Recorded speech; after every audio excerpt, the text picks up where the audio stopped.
So you were originally from Indiana, but you ended up here in Nashville.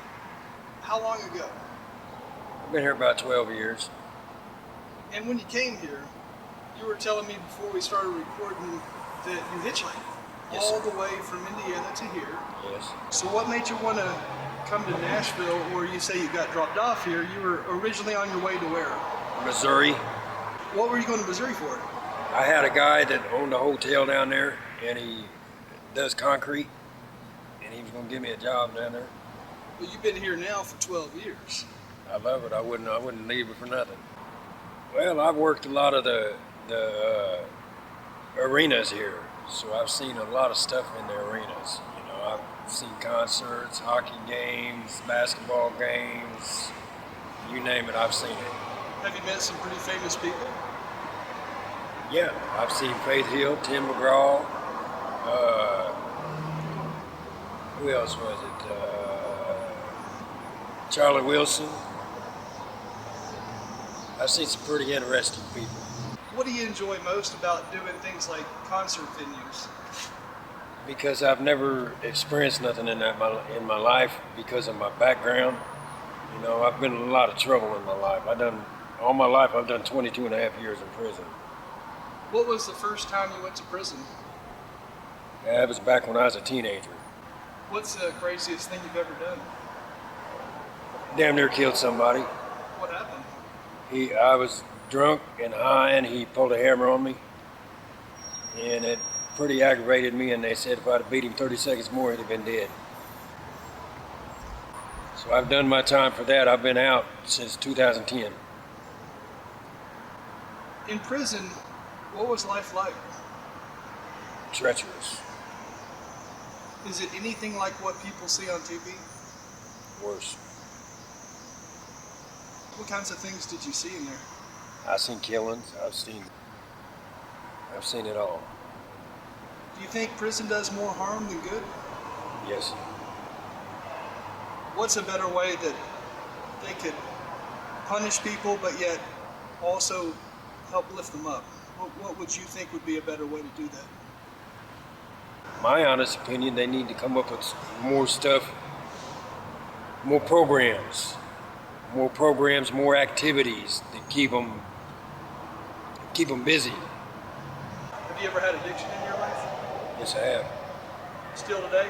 No, What was it? I've been clean about 8 years. Methamphetamine. Had a 150-day plus habit for 3.5 years. I quit cold turkey. I come to Nashville. I went to Samaritan. I done 28 days in Samaritan, and it was a life-changing experience for me.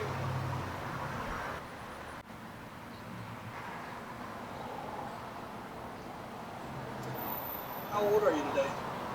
I turned 52 today. It's not so bad right now. You know, I got some people that I know that's out on Dickerson and Trinity, and they let me sleep in their van. So How long have you been sleeping in a van? about 3 weeks. Well, actually about 2 months. What's the worst you've seen out here on the street? All the alcoholics and all the people smoking crack. It tears me up because I've been down that road and I don't like seeing nobody else go down that road. Not with crack, but to me, methamphetamine is worse than crack. Do you ever try to help people who are on drugs? Yeah, sure do. Have you been successful in getting anybody off? I thought I had, but I'm not for sure now, because, you know, out here, it's doggy dog out here, you know, and a lot of people, to whatever they have on their minds or in their hearts, they do the drug to ease their pain. That's a pretty profound statement you just made. It sounds like you know firsthand that people do drugs, people are alcoholics because they have more going on. It's something deeper than just what you see on the surface. Yes. What was it that was bothering you all those years? All the time that I'd done in prison and all the family members that I lost while I was in there. And it really hurt because I knew that that was my choice of doing what I done. When I could have been out here like I am now. You know, it's been 8 years, going on 8 years that I've been out, and I've not been in no trouble. If I can do it now, why couldn't I do it back then? Have you been clean that entire period? Yes. What about alcohol? Clean from that? Sober? Well, maybe drink 2 beers a night, but that's, as far as anything else, that's it. I don't need nothing else. And that's just because I'm out in the heat. Once I get home, you know, I like to sit down and have a cold beer and relax in the air conditioner. Because they let me come up in their room and sit with them for a while, watch TV, take a shower. I've interviewed a lot of people on the street, and one thing that I find in common for a lot of them is that their childhood growing up was not good. I don't know how yours was. Well, I had an alcoholic father. You know, he worked taverns for 40-something years. I used to sit there and see him beat my mom, beat me with all my other siblings, and it was hard. Was there ever a point where you turned and took it into your own hands and did something to him? No, because he was too big, I couldn't. Is he still alive today? No, he died in 2006, prostate cancer. When I was locked up, I didn't even get to go to his funeral. What about your mom? She's still alive. My family put her in a nursing home. She's 75 years old. Diabetes, heart attacks, strokes, paralyzed on her left side, hip replacement, lost her left breast to cancer. How is she doing after all of those years of abuse that she experienced? It's taking a toll on her now. Are there any crimes that were committed that you went to prison for and you still think about today, or you still wonder, you know, would that person forgive me today, or? Yeah, the one I was in there for the last time, when I almost beat that man to death. Yeah, I think about that every day, because I've seen him since I've been out, before I left Indiana, and it was gruesome, because I really messed that man up. I put 200 staples in his head. And from his jaw from here to here, there's no meat there. It's just a hole. Did you talk to him? He wouldn't talk to me. What's the tattoo of a grave right there? That's my grandmother. Was she like a second mom to you? Yes. I loved her to death. What changed you to make you want to quit doing drugs? Methamphetamine is what changed me. You just hated it, but yet you I were hated addicted to it? I was addicted to it for a minute, yeah. But you know, it takes a lot of strength for a man to take a $20 bag of meth and a meth pipe and leave it in the abandoned house in the closet that he was staying in and say, I'm done. And do not touch it since. And I haven't. What was the one thing that just made you say, I am completely done? When I smoked about $300 worth of dope in about 3 days, because when you smoke that, you're up for weeks at a time. You don't eat, you don't sleep, you don't do nothing. And I just got tired of being twisted out like that.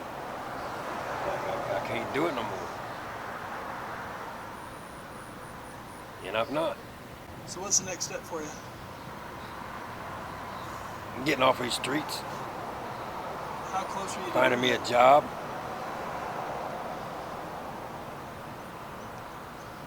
You know, I got learning disabilities and stuff, and a lot of times it's hard for me to do things. And sometimes I might do something that's going to reflect back on me with my bosses, or, you know, I might say something or act a different way, and it just turns people against me. I don't do it on purpose. When my mom was pregnant with me, my dad kicked her down 2 flights of steps. They said I was permanently brain damaged. I was in special ed classes all my life and everything. I don't even have a driver's license because when I can't even get it to where when I read the test, I can't remember quick enough. So when I go and take the test, I can't remember the question or how it went or nothing.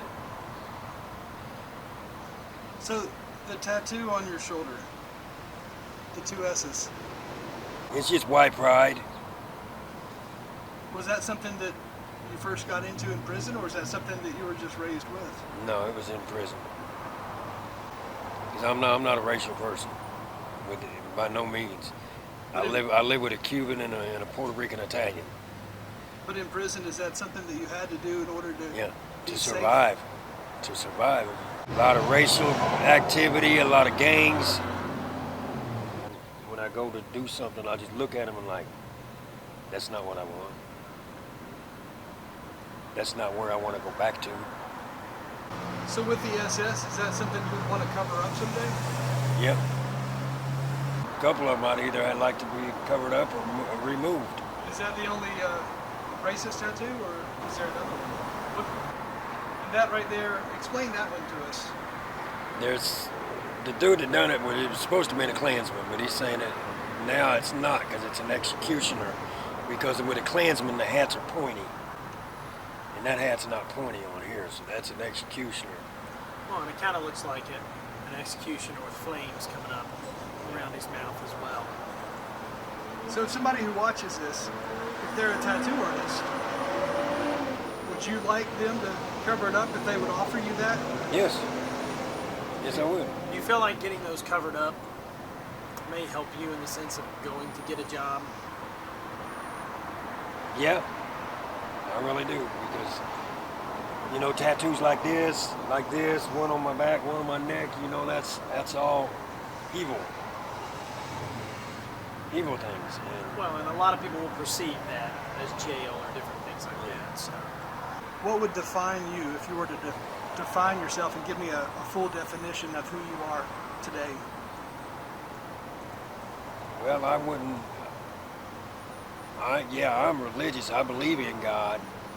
I trust in God. I talk to God every day. But